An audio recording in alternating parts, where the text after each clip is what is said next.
एक समय की बात है, एक प्राचीन नगर में एक प्रसिद्ध और अमीर सेठ रहा करता था।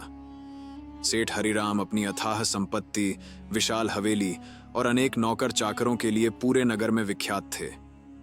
उनके पास एक चतुर और वफादार मुनीम रामलाल भी था, जो सेठ के पूरे कारोबार की जिम्मेदारी संभालता था। सेठ के व्यापार में दिन रात की तरक्की होती जा रही थी, लेकिन उनका मन अस्थिर रहता था। एक दिन एक भव्य समारोह में सेठ हरिराम की मुलाकात नगर की सबसे खूबसूरत और चर्चित नगरवधु रंभा से हुई। रंभा की सुंदरता और चतुराई का कोई जवाब नहीं था।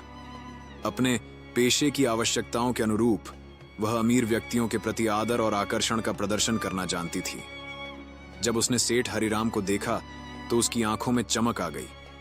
उसने सेठ का सम्मानपूर्वक स्वागत किया और उन्हें अपने घर आने का आमंत्रण दिया। सेठ हरिराम नगर वधु के इस आदर सत्कार से अभिभूत हो गए। कुछ ही दिनों बाद वे उसके घर जा पहुंचे। रंभा ने सेठ हरिराम का स्वागत बड़े प्रेम और आदर के साथ किया। उसके व्यवहार से सेठ को यह विश्वास होने लगा कि वह उनसे प्रेम करती है। अब सेठ हरिराम जब तब रंभा के घर पर जाने लगे। शामें रंभा के साथ हंसी मजाक और प्रेमालाप में बीतने लगी। धीरे धीरे यह बात पूरे नगर में फैल गई।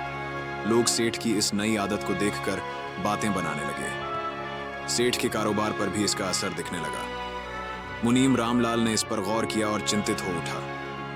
कुछ समय बाद एक दिन सेठ हरिराम को बुखार हो गया। उनकी तबीयत बिगड़ने लगी और वे कई दिनों तक बिस्तर से नहीं उठ सके। इसी बीच नगरवधु रंभा का जन्मदिन आया।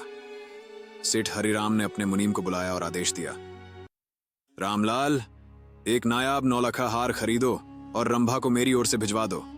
और हाँ, यह उपहार तुम्हें खुद उसके पास लेकर जाना होगा। रामलाल का चेहरा गंभीर हो गया। उसने सेठ को समझाने की कोशिश की। सेठ जी, आप जिस राह पर चल रहे हैं वह आपके लिए नुकसानदेह है। नगरवधु किसी व्यक्ति से प्रेम नहीं करती, वह सिर्फ पैसे से प्रेम करती है। आप इस भ्रम में न रहें। कई लोग इस भ्रम में अपना सब कुछ खो चुके हैं। लेकिन सेठ हरिराम अपनी धुन के पक्के थे। उन्होंने रामलाल की सलाह को अनसुना कर दिया और आदेश दिया कि उपहार रंभा के पास पहुंचाया जाए। रामलाल ने सेठ का आदेश मानते हुए एक शानदार नौलखा हार खरीदा और रंभा के घर की ओर चल पड़ा। लेकिन रास्ते भर वह इस समस्या का हल सोचता रहा। आखिरकार वह रंभा के दरवाजे पर पहुंचा। उसने हार का डब्बा खोला और मुस्कान के साथ कहा, यह उपहार उस व्यक्ति की ओर से है जिससे तुम सबसे अधिक प्रेम करती हो। रंभा ने थोड़ा सोचा और तत्परता से 3 नाम गिना दिए। रामलाल को आश्चर्य हुआ कि उन 3 नामों में सेठ हरिराम का नाम नहीं था। उसने निर्विकार भाव से कहा, देवी, इन 3 में वही महानुभाव नहीं है जिन्होंने यह उपहार भिजवाया है। रंभा की मुस्कान फीकी पड़ गई। उसने सोचा और तुरंत 13 और नाम गिना दिए, लेकिन उनमें भी सेठ का नाम नहीं था। इस बार रामलाल के चेहरे पर गुस्सा दिखा। उसने तुरंत हार का डब्बा बंद किया और खड़ा हो गया। यह हार तुम्हारे लिए नहीं है, रामलाल ने कड़े स्वर में कहा। जिस व्यक्ति का प्रेम तुमने कभी नहीं समझा, उसके लिए यह तोहफा नहीं हो सकता। रंभा हक्की बक्की रह गई। उसने गिड़गिड़ाकर माफी मांगी और अपनी भूल के लिए प्रायश्चित करने की बात कही। लेकिन रामलाल बिना रुके सेठ के पास लौट आया। सेठ हरिराम, जो अभी भी बिस्तर पर सिरहाने टिके हुए थे, मुनीम की प्रतीक्षा कर रहे थे। उनकी आंखों में सवाल और उम्मीदें थीं। रामलाल ने हार का डब्बा उनके सामने रखा और सख्ती से कहा, लो अपना नौलखा हार।